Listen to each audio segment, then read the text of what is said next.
Okay, we'd like to welcome everybody who's joining us virtually or online for our Q&A with candidates here at the Greater Hartford African American Alliance. This is part of our weekly meeting, and for the next couple of weeks, our membership is going to be graced with the presence of several people who are running for public office. And this morning, we're going to be joined by the Connecticut candidate for Attorney General, the Republican nominee, Jessica Kordas. And so with that, let us welcome her to our meeting. Welcome, Jessica, and thank you for joining us. Good morning, Stan. Thank you very much for having me this morning. It's good to have you here. Tell us a little bit about yourself and why you're running. And you can give us what your vision is, and then I'll open up the floor for conversation among the membership. Sure. I've been a litigator. I've done criminal defense litigation, personal injury, complex business litigation for the last 12 years. I do very much love the intellectual gymnastics of practicing law and representing people, advocating for and giving voices to my clients. That sort of transition, that I was looking for something bigger than advocating for a single client at a time. After January, I fought in the schools to allow parents' voices to be heard, and parents and students alike were asking after 2 years to be allowed the option to not have to mask in schools. And unfortunately, the Board of Ed wasn't listening at all. Parents of all socioeconomic background, of every political affiliation, were desperate to just be heard by our Board of Ed. I live in Norwalk. My kids are fortunate that they go to a magnet school, and I grew up there. I grew up in Norwalk. I went through public schools there myself. So finally, we organized and I moderated a public forum, and the Board of Ed started to listen. They had their own public forum, and I started to look around to see where else I could be helpful.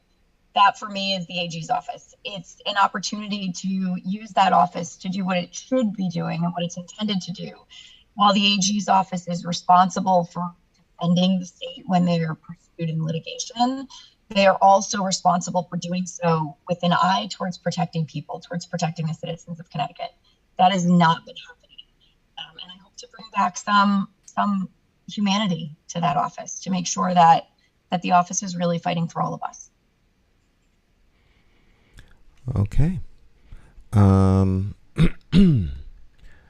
right. Well, with that, we'll take some questions, do a little Q&A. Sure. Are there any members of the Alliance that would like to ask questions? I'm just wondering if we could stop sharing screen. It's kind of hard to connect when you can't really see the person that you're trying to connect with. But I do have a question, so I'll go ahead and start. Good morning, Jessica. Thanks for joining us.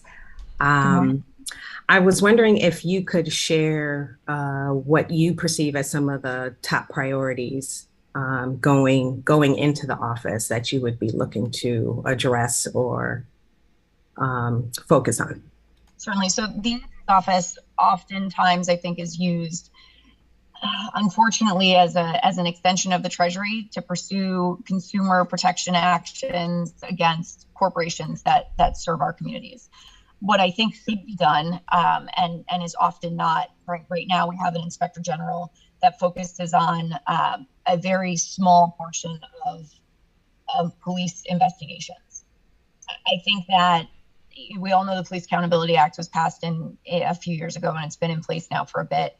I think it's unfortunately not served communities almost at all. It's not made anyone safer, and it's not held police accountable in the way that our politicians wanted us to believe it did. I've been doing criminal defense litigation for the last 12 years. I know that there are things that can be done to make all of us safer.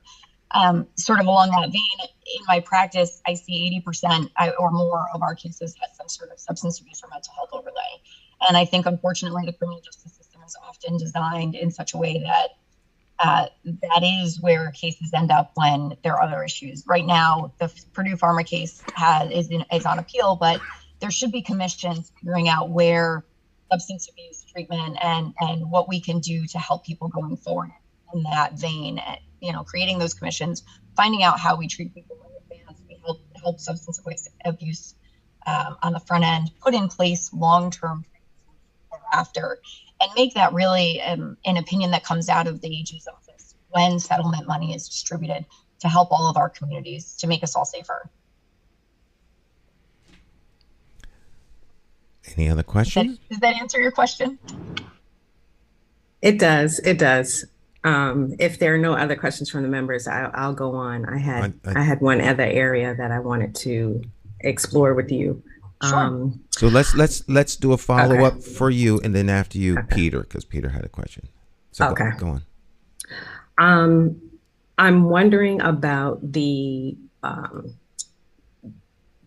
there's been a lot in the news regarding the disbursement of COVID funds, and some of those funds have not been used appropriately. And I'm wondering if there's a role for the Attorney General to look into some of those areas where an audit maybe needs to take place, or what other role might there be for the Attorney General in looking at how COVID funds have been used or not used in the state of Connecticut? That's an understatement, not used appropriately. I think we can all agree that money was flowing to all kinds of different organizations with very little guidance. The AG's office, so I'm going to go backwards a little bit before I answer your question to frame what we're talking about. The AG's office is sometimes asked to be both the prosecutor and the defense attorney. It shouldn't be that way. In the mid-'80s, there was an inspector general that was appointed to investigate misconduct by state agencies. Very shortly thereafter, leadership reversed that, and there was no longer an inspector general. I think it becomes hard to create, they call it a Chinese wall in legal practice. It becomes hard to create a Chinese wall between the folks that are supposed to be representing and appearing for state agencies and the government, and have a person that sits right down the hall investigating those things. There is a place in the AG's office. We definitely need to make sure that money is going to the people that needed it most during COVID. I don't have the numbers or the statistics, and I obviously don't have access to know exactly where that money went. But my guess, my intuition is it was not spent as it should have been. There are lots of examples that we all know about publicly, but my guess is with a little bit of digging, and the AG's office has 200 lawyers, 300 total staff. There are lots of investigators that I've had to work with on cases that are very qualified at digging into the fine detail. The AG's office should be used to understand where that money is, and it should go back to the people that need it most. Thank you. You're welcome. Okay. Peter. Thanks, Jessica. Good morning. Thank you for joining us. Good morning, Peter. Thank you for having me.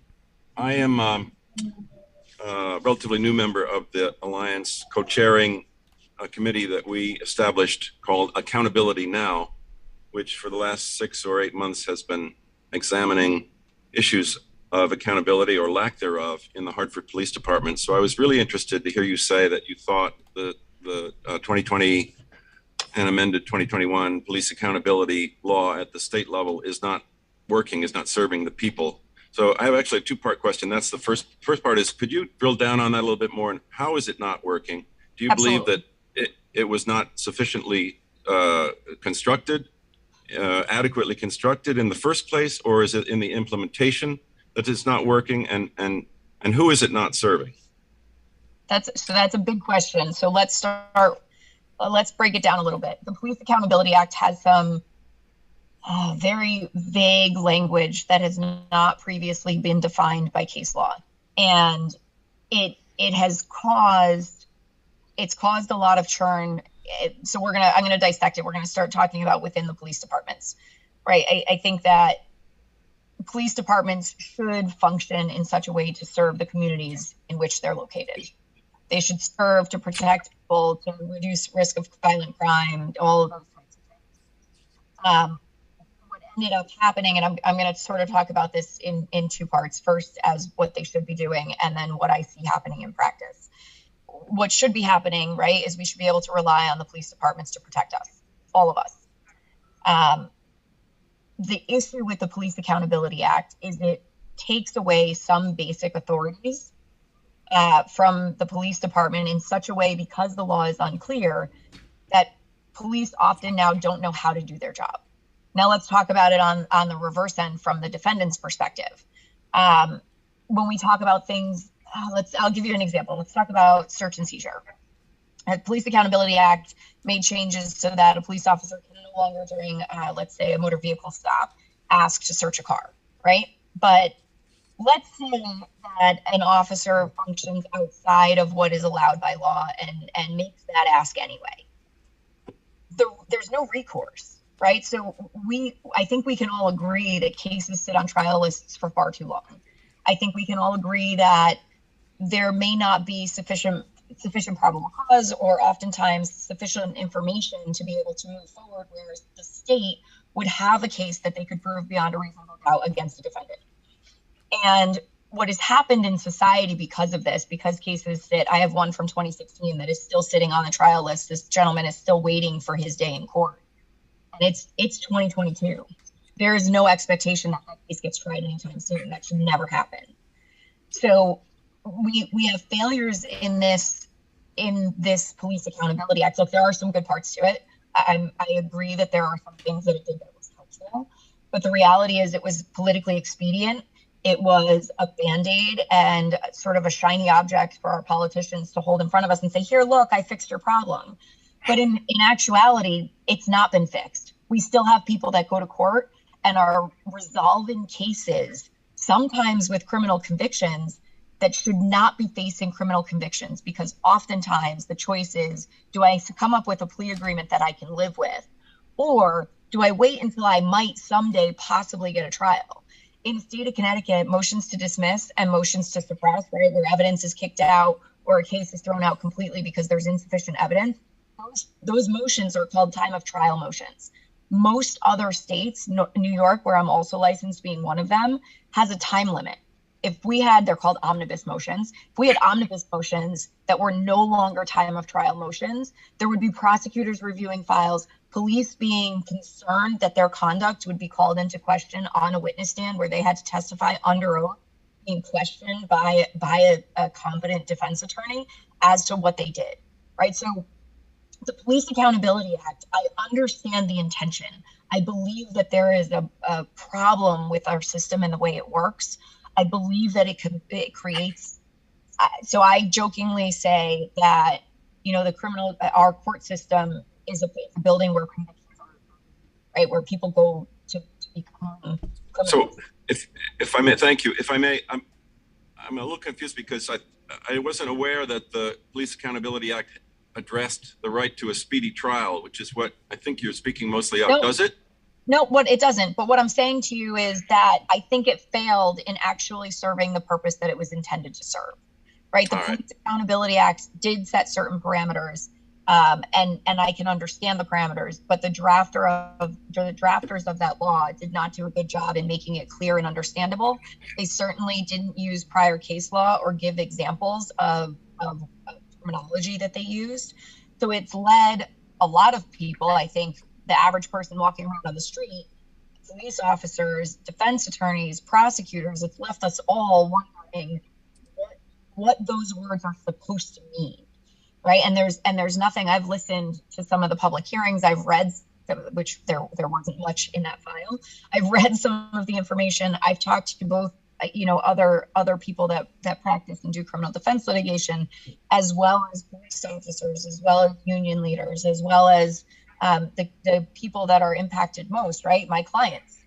And because there won't be clear case law for years as to what conduct is and isn't acceptable, we are still going to have this churn in our criminal justice system where we don't know the answer without a trial and without an appeal. And it doesn't serve us today in making anyone, it doesn't serve people in the community to allow them to know what their rights are. It's just been done in such a way that doesn't contemplate second and third order. There is a way, right? So what I'm talking about as far as omnibus motions, it's not been considered, but that is certainly a way that gets us a much more expedient answer to what conduct is and isn't acceptable within the confines of our law, and makes a police officer at the time he's making it aware that it is possible that in 120 days he is sitting on a witness stand accounting for his conduct that evening. Thank you. If I may ask a quick second question. Of course, Peter.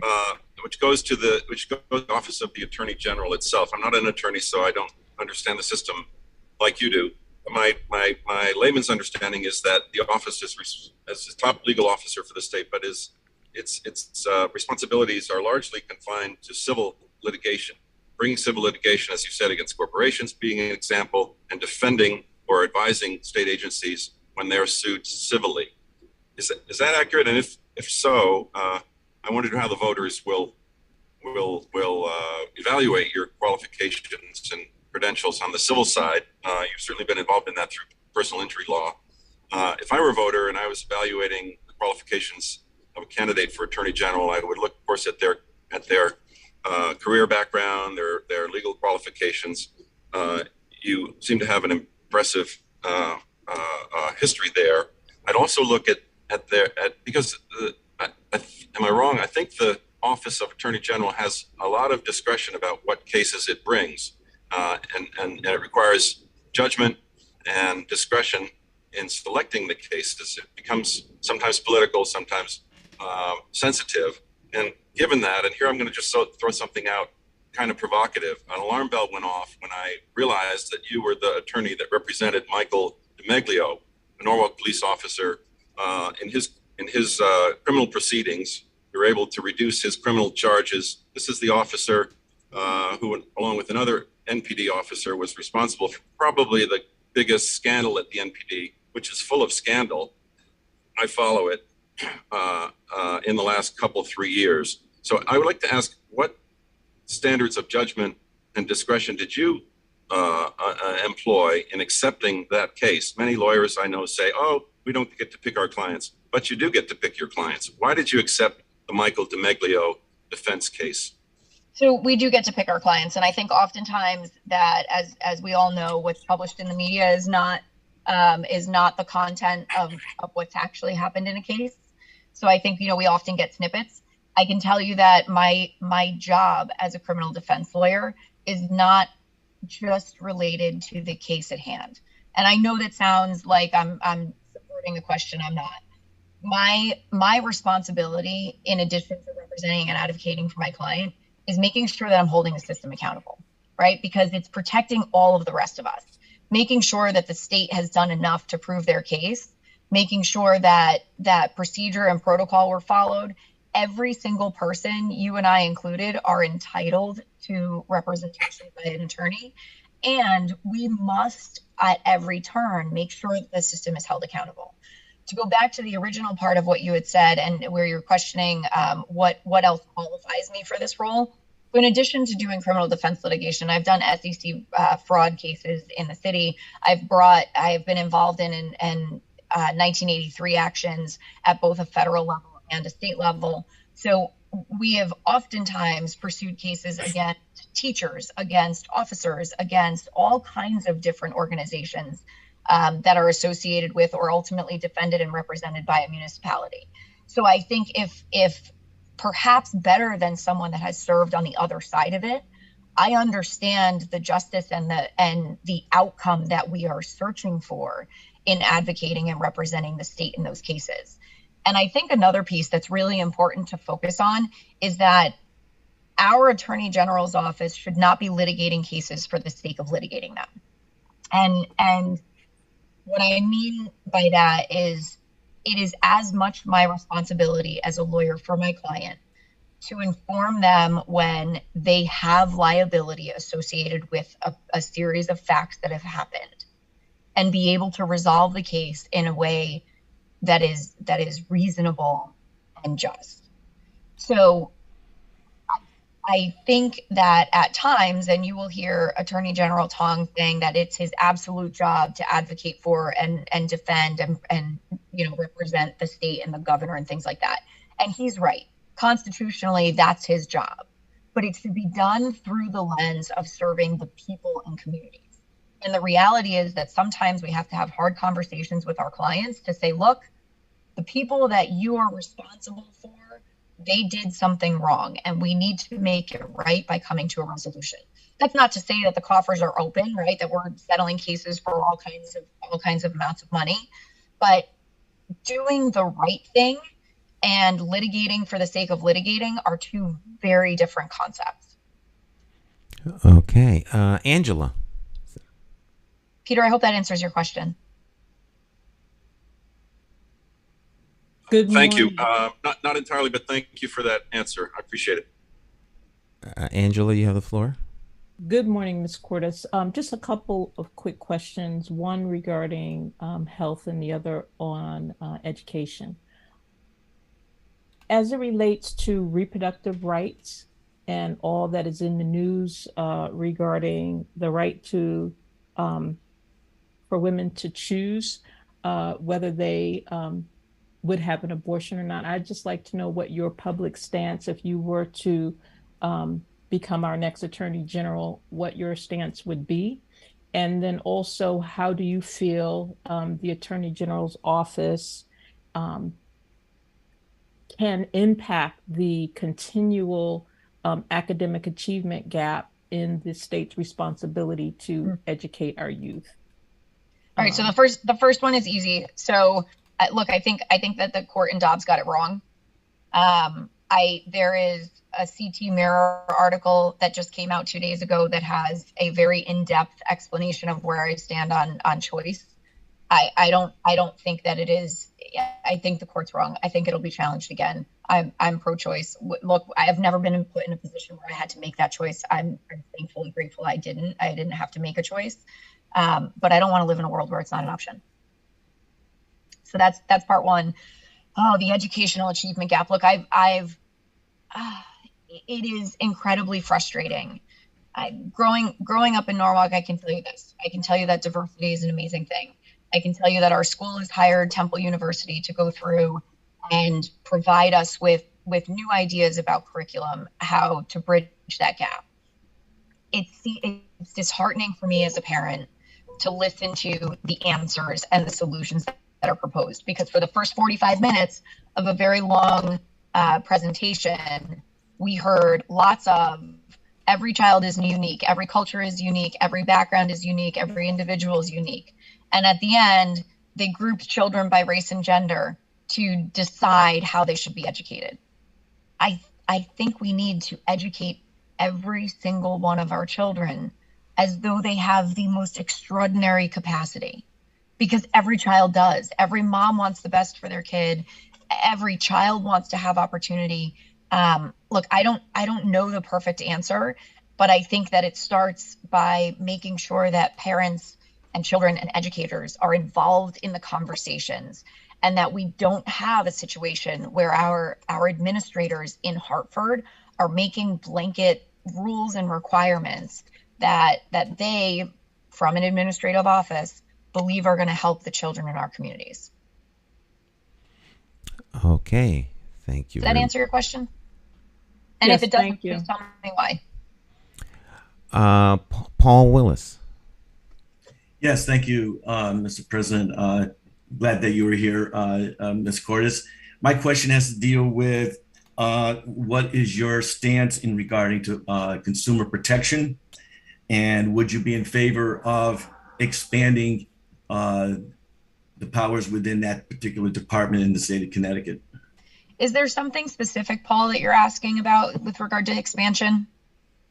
No, just in general. What would you do to equip that department to handle more or more of the issues that may come up, and whether or not you're talking more about like consumer protection complaints, or are we talking about the litigation component of it?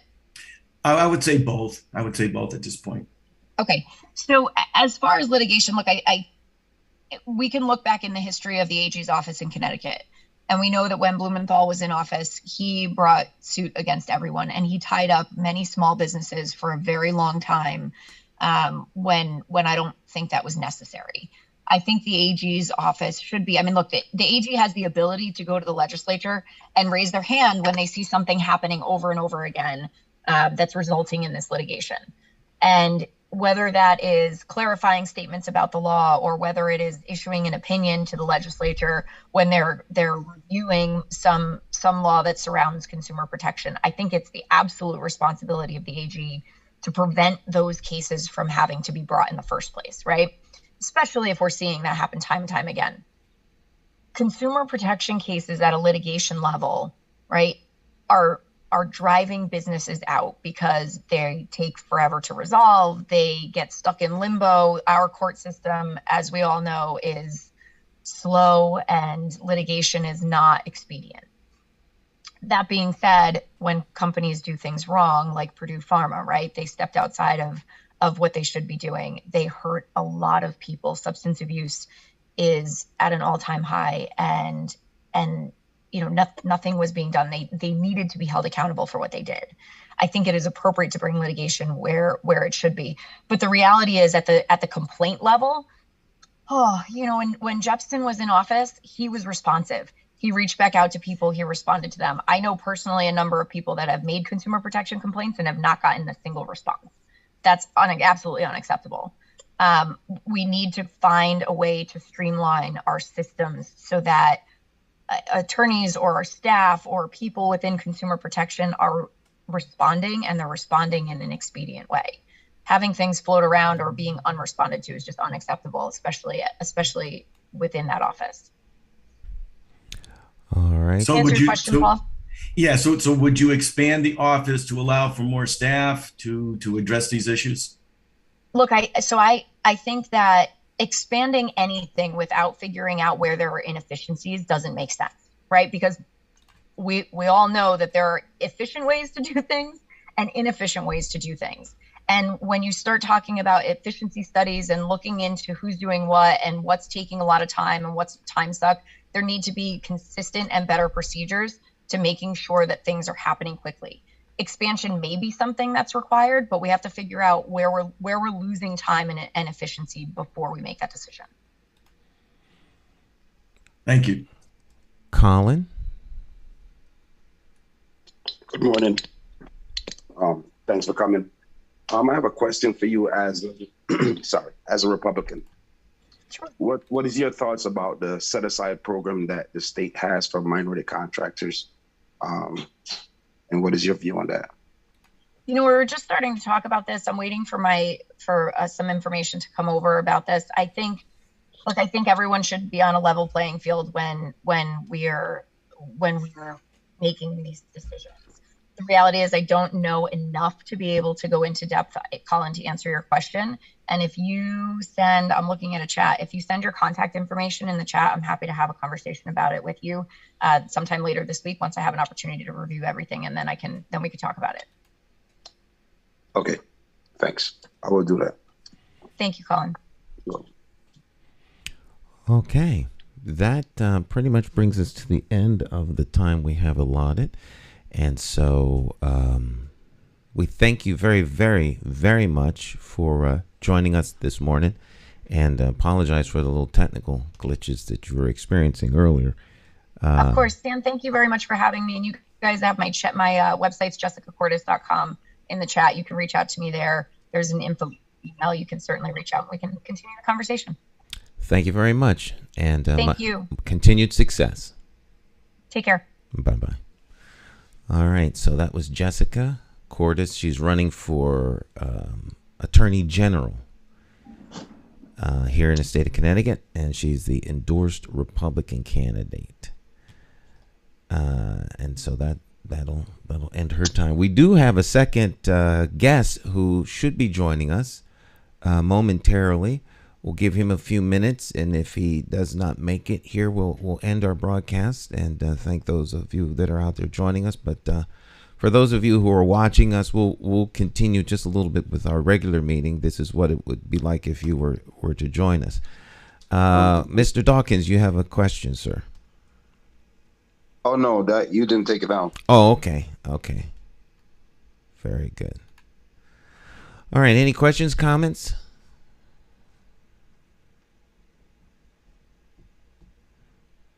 did the candidate governor, I know we changed the time from 11:15 to 11. Were they still under the impression that it was 11:15? I was under the impression that they got the they got the memo. They got the memo. However, sometimes people lock into their minds a time, and so I'm just going to give them enough time because it's not 11:15 yet. So I'm going to give them enough time to log in and join us, and if they don't join us within a reasonable amount of time, then we will end the broadcast portion of our meeting today. We have coming up next week Ken Krajewski and Miriam Khan. Ken is running for the Green Party candidate for Attorney General, and we have Miriam Khan, who is a Democrat. She's a candidate for state representative in the 5th District. We have Matt Ritter coming on the 22nd, who is a Democrat. He's also the Speaker of the House, and he will be joining us at 10:30 on October the 22nd. He represents the first district here in Connecticut. On the 22nd, also at 11 o'clock, we have Mary Sanders. She's a member of the Green Party, and she is a candidate for United States House of Representatives in the 1st District. And then October the 29th at 10:30, Alyssa Peterson, who is a member of the Green Party, and she's a candidate for state Senate in the 1st District. I want to remind everyone, all of our members, and those of you who are watching us, that we did send out invitations to every person that is running for office that affects the greater Hartford area, including congressional candidates and senatorial candidates. So we do have these individuals that you see on your screen have made a commitment. We've heard from Attorney General William Tong, who is also going to be committing to a date and time, but his communication came in after this was printed for today. And so we do have 5 more slots open from 11:30 to 12. So Madam Chair. One note on that, I am recognizing that we may have a few more slots available because technically the first Saturday in November, we're still ahead of the November 8th election. Oh, okay. So that would give us from 5 to 8 slots. Yes. So November 5th is still it would be an opportunity for candidates to come in. So. Okay. Well, very good. Well, we are indeed being joined by our next candidate, who is running for governor, and he is Robert Hotaling. I hope I'm saying his name correctly. Am I saying your name correctly, sir? Yeah. Well, welcome aboard. That is correct. Okay. Well, welcome aboard, and we thank you for taking time out of your schedule. To those of you who are continuing to watch us through social media, we're now being joined by the independent candidate for governor, running for governor here in the state of Connecticut, Robert Hotaling, and we welcome him. And sir, we'll give you the floor. You can tell us a little bit about yourself, why you're running, a little bit about your vision, and then we'll open up the floor to Q&A from our members. So welcome aboard. Well, first of all, thanks for having me. I really appreciate it. First of all, can you hear me? I just want to make sure you can hear me. Yes. Okay, great. Okay. Sometimes I start talking and folks are like, hey. So first of all, thank you again. I'm Rob Hotaling. I'm running as an independent running for governor for the state of Connecticut. And I'm a 25-year resident. I'm a husband, a father. I have 4 young children. I came to Connecticut to attend the University of Connecticut, where I graduated as an electrical engineer. I met my wife there. She's also an engineer. And I've worked and lived all across this great state. So places like Manchester, East Hartford, Bridgeport, Westport. So I have a lot of great experiences across the state. So I was actually not thinking of running. I think my situation is a little different. I think a lot of my competitors, as well as other candidates, often just say, you know, I want to run and do something better. The party, independent party, actually asked me to run. I was thinking about running 4 years from now. But they also mentioned to me that both Governor Lamont and Mr. Stefanowski wanted this governor line, but they felt that I best represented what the party is trying to do and where it's trying to go. Essentially, 41% of the state are what you consider registered unaffiliated. This group of people actually think of themselves as independent. Why? Because they say independence is not part of either major party. And I've been part of both. I was part of the Democrats in my 20s, working on the Dan Malloy gubernatorial campaign successfully. I was at that time part of data and strategy, where I would go around to town halls, city halls. I would collect voter rolls, load them into a database, run my little queries in my own little way. And it would really help to determine where we should put time, money, and effort. I later took those learnings and seeing the inside of what a successful gubernatorial campaign actually looks like. And then later, over time, I did disagree with a lot of the fiscal policies that they were taking at the time. As we can recall, Malloy increased the taxes several times, making it more expensive to live in Connecticut. I felt it would be bad for business friendliness. And look, that's where we are. We're one of the worst in the nation, bottom 5 in business friendliness, bottom 5 in cost of living, bottom 5 in cost of doing business, bottom 5 in achievement gap. We may have a great state, we just have some flaws here. Now, later in my life, I joined the Republican Party ahead of the Trump movement, but then after that, I just couldn't do it. I left. I figured, you know what?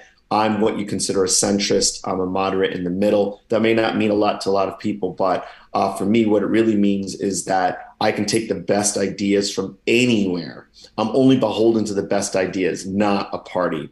So now what are we trying to do in this election cycle? We're trying to make it much more affordable to live, work, and retire. A couple of key things that are part of my message and what we're trying to do.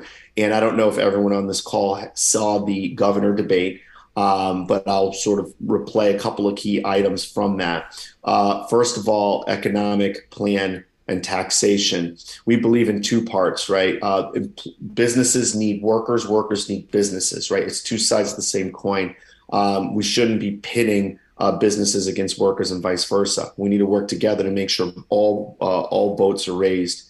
So specifically to that, cost of doing business, key things. We're looking at eliminating business personal property taxes. So for example, if you have a piece of machinery, rather than paying the same tax on that piece of machinery every year you own it, we can completely eliminate that. What many business owners may not realize is they're actually paying twice when they do that. Once to take inventory, the time it takes to take inventory of those pieces of equipment or machinery, what have you, then you're paying that, and then the town would tax you on that, right? So technically you're paying twice. A lot of people don't see that.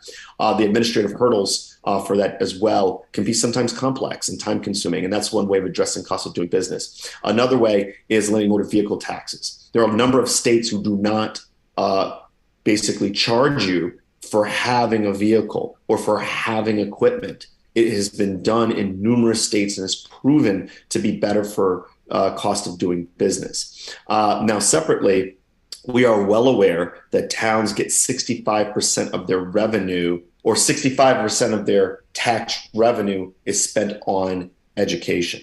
So the moment we help towns eliminate business personal property taxes and motor vehicle taxes, as you can imagine, those towns would say, wait, we just lost a bunch of revenue. So the state, my proposal, and again, other states have done this, the state would pick up the tab in terms of funding those towns by raising our education cost sharing model to replace the lost revenues. Now, that moves into another piece of broadening the sales tax base. We believe in broadening the sales tax base. So once we improve the cost of doing business, the cost of living by driving those costs down. What should occur is that we'd get more taxpayers. We'd retain more. We'd retain more businesses, more workers. We'd probably recruit them as well. That increases more taxpayers, which means you have more tax dollars, which then means we could pay down pensions faster. We can keep our rainy day fund intact. And then over time, we could decrease the sales tax rate and or income tax rate as we have more taxpayers. It creates this positive cycle. It's a very new idea. I think folks should slow down and try to, I was just at the the state capitol earlier this week explaining this concept. Even the Hartford Courant, the American Republican, a lot of these newspapers had to slow down and try to understand what me and my running mate are really saying and why it makes a lot of sense. Now, education plan, very quickly, and I'll wrap it up. I know one thing I've learned is that they don't want politicians talking too long. And even to that point, I don't really see myself as a politician. I see myself as a problem solver. I'm a senior vice president at Webster Bank. And I'm not really looking to be a politician for 20, 30 years. That's not what I'm trying to do. I'm trying to come in, fix some problems very explicitly, and move back into the banking sector. That's really what I'm looking to do. Okay. I'm not looking to just run and not actually move things forward for everyone. So now an education plan specifically. Right now, we've seen that the ECS, the education cost sharing model, has failed our inner cities. Our inner cities have poor dropout rates. They have poor outcomes for our students. And the current administration has not demonstrated how to solve that. In fact, the state has been led predominantly by a single party for nearly 2 decades, and they have not fixed this problem. In fact, it's gotten worse. We may have a top 10 school system overall in the whole country, but we also have the worst achievement gap. It's really a tale of two cities. You say, why is that? It's because the inner cities have basically been forgotten or not properly led.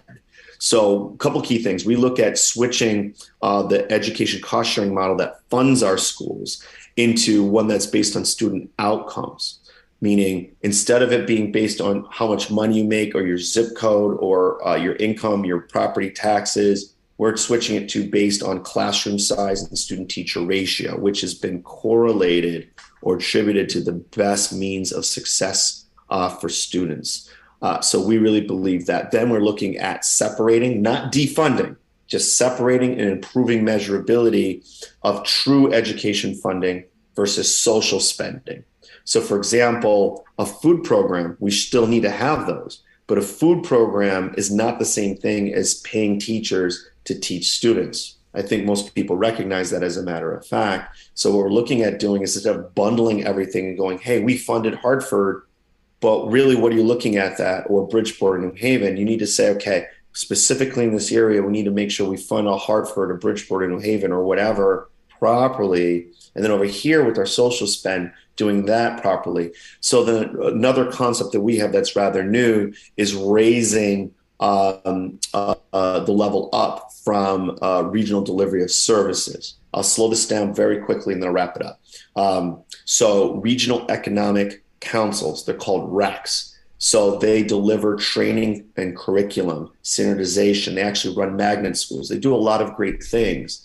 And they do it from a regional perspective, maybe not a county perspective, but it might be 3, 4, 5 towns that they apply this to. We believe that it would raise the overall standard, even for the Bridgeports that exist within Fairfield County. So applying and doing what they do best, increasing the utilization of that organization. Now, there's another concept called Cogs, Councils of Government. They are, again, regional in a distribution of services, but their services are focused on infrastructure, building, roads, telecommunications. Once again, we believe, why not leverage Cogs that have a good structure in order to unburden our administrators, unburden our teachers, so they can focus on what's most important, which is our students. So that's really a couple of key ideas. Other thing too, we're strong believers in literacy Right now, 76% of kids can read and write by the third grade. That number needs to be at 90%. And that is what we're focused on. Full literacy by third grade for reading and writing. We also believe in financial literacy, which is checking accounts, savings accounts, what's a mortgage. We need to be teaching our kids before they graduate from high school what I call money math, because you can't get away from it. Every single person on this call and everyone you know is affected by finance, and they need to start understanding a little bit of that, like language arts. Okay, so those are some key areas. Last one, and then I'll gladly stop and take whatever questions in terms of the format of this forum, but is one more radical idea that I think it really makes a lot of sense. I have 3 parents that are all retired. My father's semi-retired. A lot of them have been in this state for 30 years or more. And you think, and everyone on this call, you guys all have possibly jobs. I don't want to assume, but you work, or you know someone who works. Normally, when you show loyalty to a company, you get some type of defined benefit. It might be bonuses. It might be increase in pay. It might be additional vacation time. You name it. There's a number of things you get from years of loyalty. But when you think about it, when you're loyal to our state, you've been here 10, 20, 30 years, what is your defined benefit for staying in Connecticut? There is none. In fact, folks are fleeing the state upon retirement to go find somewhere cheaper and more affordable to live. I'm a big believer that we should give a defined benefit to our retirees who have lived or worked in Connecticut for at least 10 years. And I believe we should offer them a public option for healthcare. Why? It is their biggest expense. So if you eliminate, and I've spoken to a lot of senior citizens and retirees across the state, and they all almost unanimously told me that they would absolutely stay in our state. And in fact, the money saved on healthcare, they would put that back into the economy by going out to eat or spending, or you have it. And so now we're moving from what I call an asset-based model, where you're basically taxed on something you have or whatever you are, to a use-based model where, hey, if you buy more stuff, you use more stuff, then you're taxed. So if you don't do those, it's far more fair to our population. So those are some key ideas. I also have some on electoral reform I'd love to get into, but I'll stop. I don't want to take too much time. And I really appreciate everyone just giving me a couple of minutes on the floor to speak. Well, that's fabulous. Thank you very much for sharing those things and your views. We do have a couple of questions from the members. And so we will start off with Paul Willis, who's co-chair of our Business and Economic Development Committee. Paul, you have the floor. Thank you, Mr. President. Mr. Hoddling, pleasure to meet you here today and to have you and to hear your platform. My question has to be with, we've gone through I think it's a question that I think needs to be addressed, because it's not the traditional kind of question, but we've gone through snowstorm emergencies. We've experienced the pandemic. We have seen these kinds of emergencies that are coming up because of climate change or whatever that's going to be happening. My question is twofold, is what have you done successfully to handle a major emergency? And what would you do to handle a major state emergency? And what would be your plan at that point? Okay, great question. So I think there's a couple of actual other various topics within that question. You mentioned climate change, you mentioned a state emergency, so there's a lot of different things to that. So I'll just quickly and progressively answer some of those. First of all, I think that going to the climate piece, and then we'll come to the emergency piece in a moment. I believe that climate change is the most significant challenge of our generation and our times. I think that there are a lot of folks who may or may not believe it, but either way, I'm a believer in science. I'm an engineer, and I work closely with a number of scientists. So I firmly believe that we need to be careful on what we do going to the future and make sure that not only financially, but environmentally, we leave our state and our country and our world in a better place than we found it. That's one. Two, I believe that emergencies. So I have Never, of course, led an entire state. So I can't sit here and say this is, I have this experience. Neither did Lamont, neither does Bob Stefanowski, right? Legitimately, all three candidates prior to them becoming a governor haven't had that experience, but I can tell you directionally what I would do. Okay. So a couple things, right? So for example, you mentioned the pandemic. I think now when you look back at it, lockdowns were a mistake. Both from now you could argue public health, there's different things. There's ways to be safe with our population, working with our medical community, working with the Department of Health, working with the federal structure that's in place to take guidance. But you have to balance that with those who, would have a negative impact, both economically, psychologically, as well as in other means. So, for example, with lockdowns, rapes went up. With lockdown, assault and batteries went up. With lockdowns, there's a lot of things. Businesses shuttered.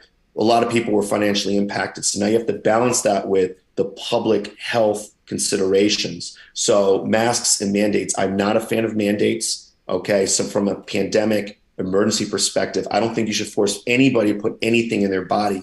I'm a choice candidate. I believe you give them choice. Hey, here's a vaccine. I fully believe in vaccines. I'm fully vaccinated, but I just wouldn't want to force it on anybody, if that makes sense. I would say we have a vaccination. If you don't want to do that, then we have these other options. We invest in tracking and tracing. And in fact, I recommended with a group of other entrepreneurs a system that would improve tracking and tracing at the very beginnings of the COVID pandemic. But Governor Lamont did not listen to me, did not even take audience to it. And we probably could have saved a lot of lives. Okay, so I do believe there's people, processes, and technology that could help do that. So that's one way, which would be generally from an emergency perspective. Then you talked about weather, a big snowstorm or a big hurricane. A hurricane right now is a big example. My wife is Puerto Rican. Her father is in Puerto Rico. The last hurricane, he was out of power for 10 months. 10 months. Most people on this call probably may have not gone through an experience like that, right? You talk about the resiliency of the human spirit. That's incredible. But fundamentally, when I talk to leaders in Puerto Rico, for example, and you go, what infrastructure investments are you making? Sometimes people think about infrastructure and it's an afterthought because they think it's great. But I'll give you an example. In my neighborhood in Cheshire, there's no wires on a pole coming to a house. It's all underground. So guess what happens? If we have a major windstorm, our power and our internet is all intact because it's under the ground. Unless there was an earthquake, it wouldn't. That's what would disrupt it, for example, right? But there are a number of neighborhoods who suffer from trees falling on this. That is an infrastructure investment. I'm giving a very specific concept. So there's a couple of things. There's in the moment in crisis management, which I think operationally I can handle. I handle a lot of economic and financial crisis, working at large banks and large organizations. But I also have been working on physical security, founding a gunshot detection company and becoming a school safety expert, what that would mean for an in-crisis solution with gunfire. So I can speak to that as well. But then I think about, rather than be reactive and short-sighted, which a lot of our legislative leaders have been, I'm an engineer, I'm an innovator, I'm a solutions person. I would look at the long term and make strategic investments and work backwards from that to make sure that we have a proper resiliency in place and we're not just getting in or staying in a reactive based mode, because that's when communities suffer the most, when you don't have vision and foresight of leadership, which I believe I can project. Hopefully that was as quick of an answer, but I can gladly follow up on any of these points. No, that was very good. And then this quick follow up. What would you do to initiate bringing in new business to Connecticut and also helping small business in Connecticut?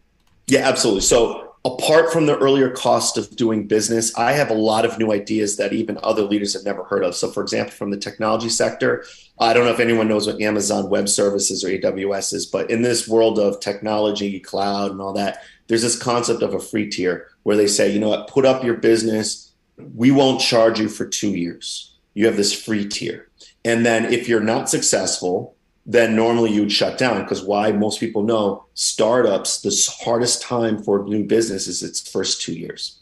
So we want to make that a healthy outcome. So if you are successful, then we would come and talk about taxation on a progressive model to new businesses. Now, if you're just really doing really well, maybe you head to the top tier immediately, and at least you're healthy and you can take on that impact. That's one. We'd introduce a free business tier. A couple other ideas. Grant writing. I'm well aware. I've spoken to so many businesses, small business owners across the state, in and out of cities, suburbs, you name it. It's normally a consistent thing. There are so many grants, state and federal, out there for businesses but the problem is a lot of them don't know how to write a grant, and they spend a lot of time, and that's time. It's an opportunity cost. For every hour spent on this, it's not an hour spent on that. And what happens is they take their eye off the ball from their business. They write a grant, they don't get that grant, and then they miss this other opportunity. I believe that we ought to have a grant writing group that can help pools of small businesses and sectors look at what grants are available, look at what those small businesses are doing, and target communities that really need economic empowerment. And these essentially state employees would be helping, or it could be in partnership with the private sector. Depends. We have options to help and target these small businesses with a grant writing assistance program. I think that would be incredible for a lot of small businesses and startups and small, medium-sized businesses. A couple other areas real quick. I've worked at a manufacturing facility. I worked at a 50-year manufacturing facility where I pivoted it from just making hardware into making IoT devices. So I have also this technology background. I understand manufacturing from various companies I've worked for. I understand and speak them. I don't know, most people know, but our current Connecticut economy is lopsided, 86% service-based. They may think, well, that means the other 14 is manufacturing. No. 2% is construction, meaning the last 12% is manufacturing. Think about that. 12% of our state's manufacturing. One thing about manufacturing is that for every one job, it creates 5 other high-paying jobs. Service don't do that. It just doesn't do that. The other thing is for every dollar you put in manufacturing, you get $2.74 back out of the economy, or you add to the economy. Service-based businesses don't do that. So for me, I would look to bring and recruit manufacturing to get better balance of our economy. I'm not saying service is great. I'm not saying take away from that. I'm saying let's focus and invest on raising our manufacturing and doing what they need to do to be successful. The last piece very quickly for small business, and you can see I have a lot of ideas. If you give me another half hour, I'll keep spewing them out, but I'll stop on this one. Marketplace. There's a lot of small and medium-sized businesses. I don't know if everyone on this call are aware, but we have 100,000 jobs unfilled in Connecticut right now. 100,000 jobs unfilled. So there's an issue with the pipeline of workers not being properly trained to get on those jobs. So for me, in our education economic plan, we have combined it where we're looking at leveraging community colleges or trade schools, or adding apprenticeships and mentorships. We're big fans of learn while you earn. What we mean by that is if I'm in high school and I really want to get a job, is there a way where I can get an internship or an apprenticeship or a mentorship where I come in, I may not make the full amount, but I earn a little something for my time, but I'm also learning on the job such that when I graduate, and that could be at the college level as well, I already have those skills so that I can do that. Now I hear Lamont say, oh, we've invested in early nursing programs and all that, but I don't think he's done enough or gone far enough. In my plan and under my leadership, we would go far enough. So that would be my quick answer for that. All right. Naisha McCauley, followed by Angela. Naisha, you have the floor.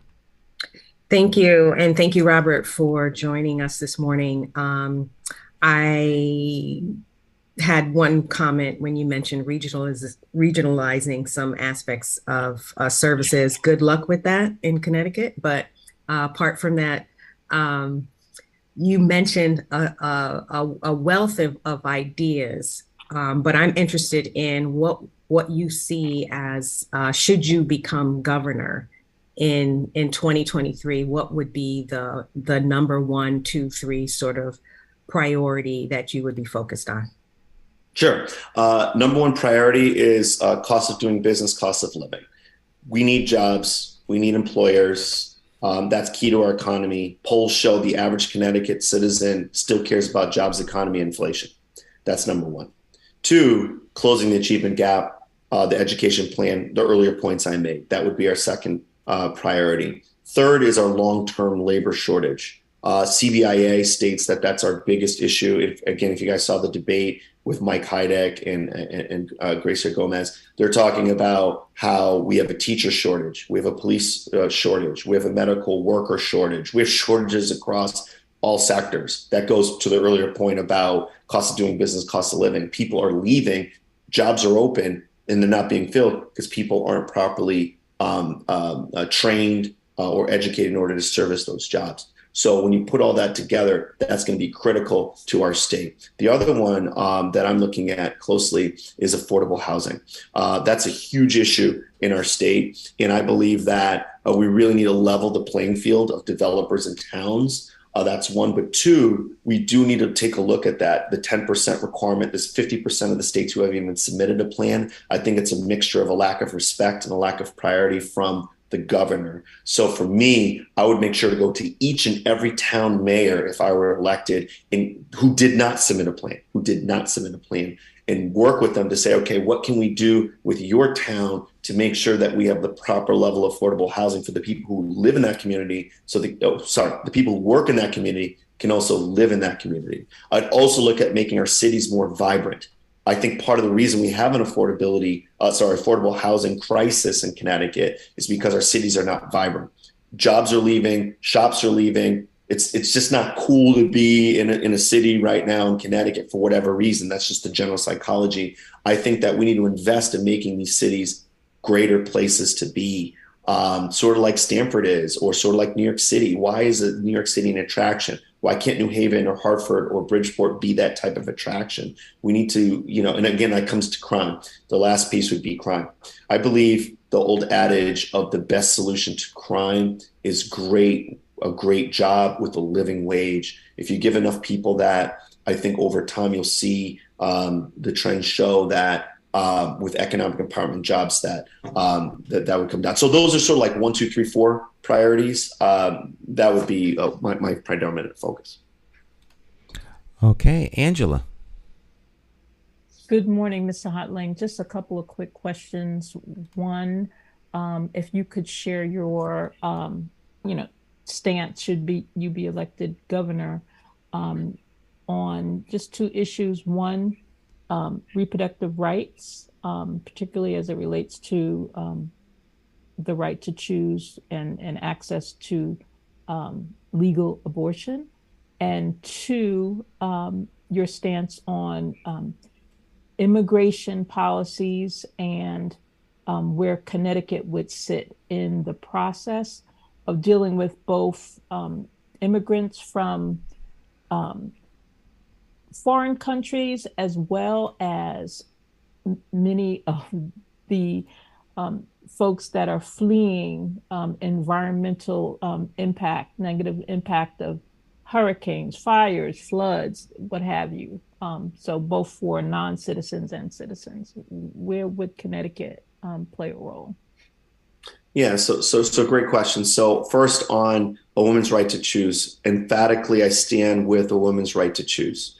There's no doubt about that. And in fact, that's one of the reasons why I left the Republican Party. They were very unwavering in pressuring their folks. But now, of course, we see Mr. Stepanowski has taken my position of not changing anything. I also believe that we need to, I'm a big fan. If I was governor, I would have signed the same bill that Governor Lamont signed. I think it was back in May, I want to believe that was the time when it strengthened protections for medical providers and patients who come from out of state into our state ahead of the Roe v. Wade. I believe it was around the time Roe v. Wade was overturned. So I'm a strong believer in protecting our patients from out of state as well as our medical practitioners. We shouldn't be essentially negatively impacting those people with lawsuits or other. I just think it's the wrong thing. So just to be unequivocally clear about that. Now, on the second topic of immigration, full disclosure, I was born in Liberia, West Africa. I'm an immigrant. Okay, so my father's Dutch. My mother is Liberian. I was born in Liberia. I came here after a military coup. So I talk about the fragility of democracy at times. Some folks have maybe heard me say this. Some folks have not. And just a quick story about that. My grandfather serves in World War II. Saw war, weapons, doesn't like it, ingrains in his children, my father, to be anti-war. My father joins the Peace Corps, goes over to Liberia, Peace Corps, goes to Liberia, which is the most stable, safe country for a long time. And then turns out it turns into a bloody military coup. It's incredible. Around 1980. So around that time, my father brought me and my family to the United States. Okay, so I know firsthand what it experiences like to be an immigrant. But it's a great country and it creates great opportunities. So I really firmly believe we need to give an improved path to citizenship.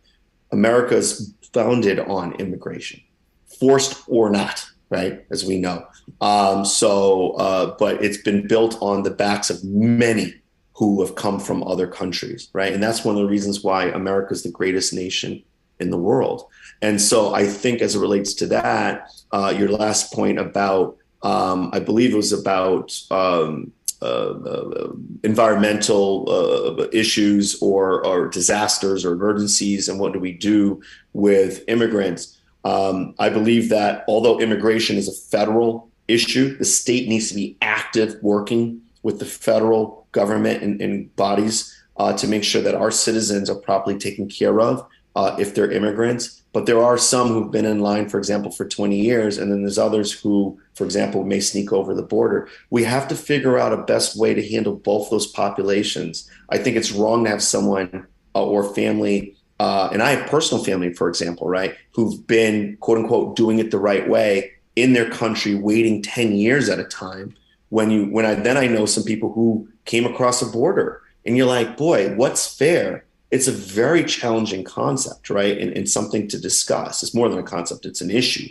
And so again, my position would be working with the federal groups in order to do that and listening to all parties about what's the best solution for that. Now, from an emergency perspective, a disaster perspective, or a healthcare perspective, which I think was the third part of your question, I think we need to take care of all of our citizens, especially the children. Children of immigrants who are here legally or not fully documented or what have you. We need, they didn't come on their own accord. We need to do the right thing. We need to have humanity and support these people in the right manner. So regardless if it's healthcare or protection or otherwise, firmly believe. Then for the adults who have the ability and means to work, I personally know this. I have an aunt who's practically a doctor overseas, comes over and her degrees are like, we don't care, doesn't resonate here in America. And you're like, you have no clue how talented or educated this person is. We need to also consider that, which is when people come over here, empowering them to work and contribute to our society, be a productive member of society. They came here, they didn't come here to get a free ride. I don't think anyone wants that, right? I think that's been my message to a lot of the suburban communities who may not understand this issue of immigration. And they're very receptive often to go, oh, well, if they want to work and contribute, we're all for that. I think there's a lot of folks who have a misunderstanding of that. So for me, my strong position would be, how do we get a pipeline and a path to citizenship? And while you're on there, how to make sure that you can contribute and participate. If you could work, let's help you work. If you can pay down, let's help you pay down. And if you can contribute, let's help you do that. So basically, those are my stances. Okay. Very good. Thank you for sharing. That brings us pretty much to the end of the time we have for the... Stan, I had my hand up. Oh, I'm sorry. Okay. Colin, you have the floor. Thank you. His name is Robert. Leaf? Yeah. Yes. How you doing? Good. How are you? If you become governor, first of all, the young lady that came on before, I know she's a Republican, so I asked her the question about the DAS set-aside program, and she basically saying that I guess everybody should be on the same playing field. What is your thoughts about, if you don't know about construction, or do you know about construction in the set-aside program that they have in the state, where stuff's supposed to be set aside for Black and brown contractors, but yes, still we're allowing the white male to put their business in their wife's name to take over that part of the stuff. What would you do as a governor to make sure that it's changed and the policies are being followed? Yeah. So this is a great subject. I'm not fully versed in all aspects of it, but I've definitely read about it and I've definitely discussed it. So I'll be honest, there's an equity issue in our state, right? So from construction, for example, Cena is doing great work in terms of in Hartford, for example, Bridgeport, other places where they will take abandoned homes and turn them into nice, beautiful homes. And these are like construction, and they work with construction businesses, but there's an equity issue. And right now what we have is this quote unquote couple things. One, lottery systems. Two, closed RFPs. What I believe, again, is the structuring and the approach. The folks who administer these programs may not even understand that there's a flaw. So if I was a governor, I'd be able to go in immediately and address the flaws and say, listen, by population alone, I believe that if I understand this right, 12% of our population in Connecticut is African American, 17% is Latino. If I understand this right, I think something like 80 to 82% is Caucasian. Just by the numbers, you're going to have more opportunities of folks trying to get those construction jobs just on numbers alone. And so, especially when it's in communities of color, where, you know, Black and brown communities need to have equal footing, right? And right now it's not seen that way, right? So one of the key things I would like to do would be focusing on that, making it a priority to make sure we have proper equitability. So I'll give you guys an example, right? A big one that I've spoken to a lot of people with, BLM 860, as well as a bunch of others who have talked about even marijuana, for example, right? So it's a lottery system, $100,000 per ticket to get a lottery to get a dispensary job. And I don't think the construction industry is that different.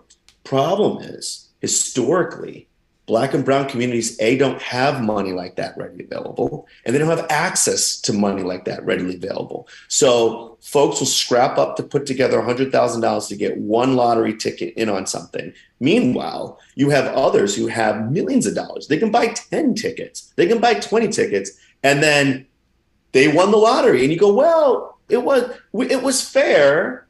And this is my point. There's a lot of legislators who don't fundamentally understand that it's ingrained in it. There's an unfairness built into the system. So as a governor, one of the key things, my key skill sets is working at large matrixed organizations like Webster Bank. I'm a senior vice president at Webster Bank, is looking at the whole structure, looking at legal. I have a background in legal. I have a background in tech, a background in finance. I'm a Stanford trained engineer.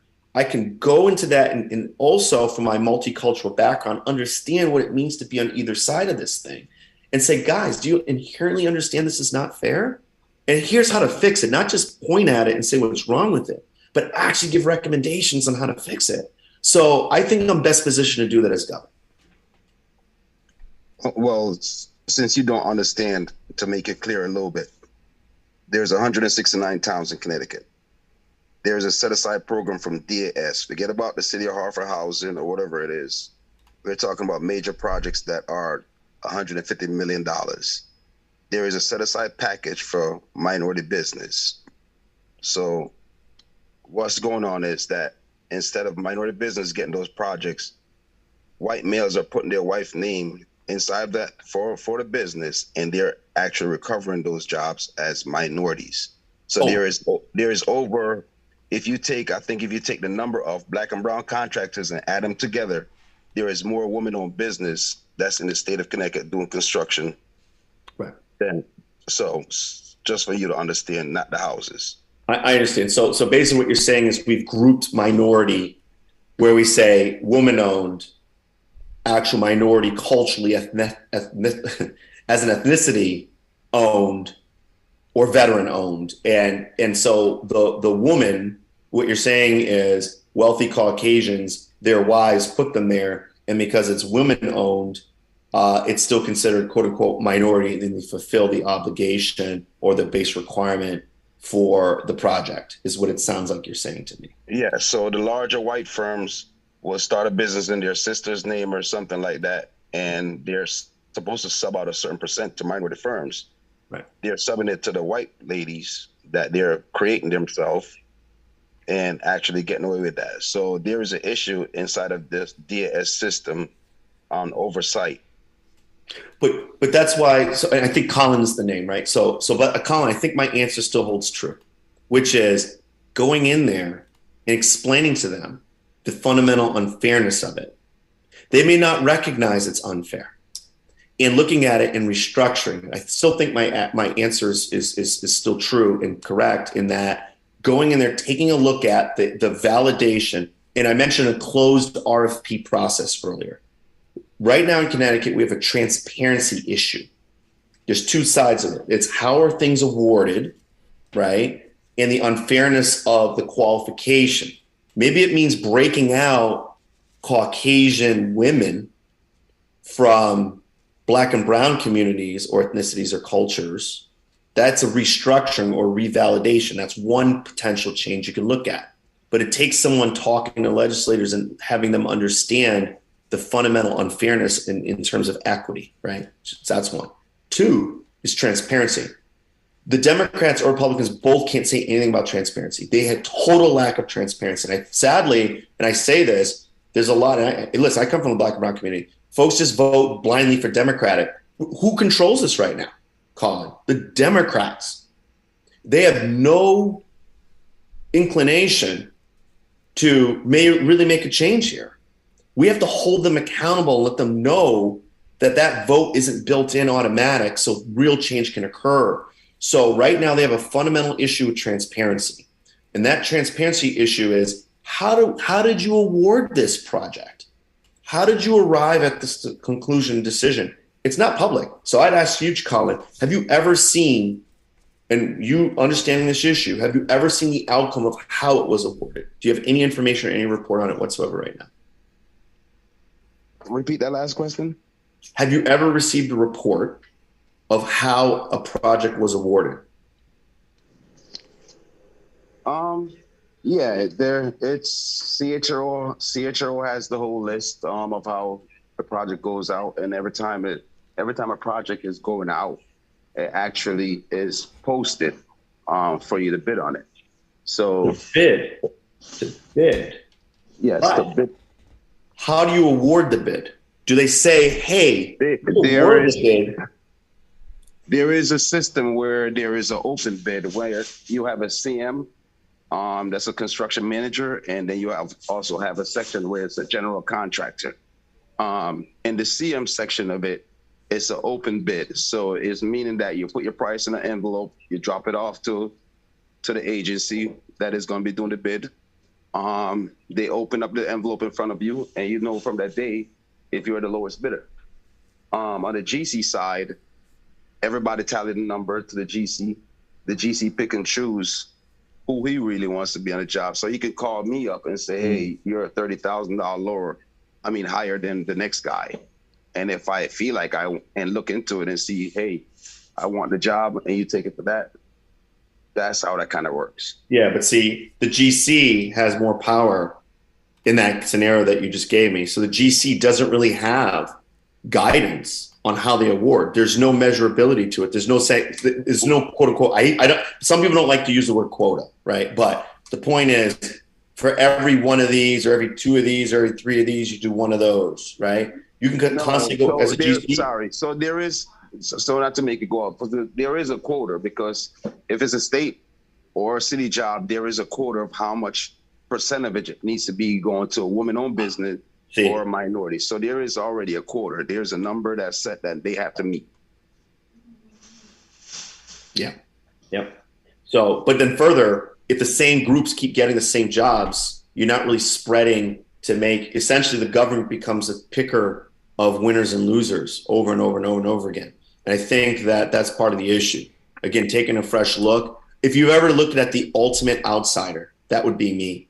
I've been part of both parties, but not part of both parties, right? And having, quote unquote, no allegiances, but at the same time, being able to work with these folks and win on ideas, I stand the best case to make some real significant change. I know that, it's a long call. We can go deeper into it, Colin, but I really appreciate it. I got you. And also, too, in your section of the business that you do, that is actually killing Black and brown contractor is actually getting line of credits to actually keep up with some of these jobs. So there is an issue on both sides, and there's an issue with the bonding situation since you're in the banking industry.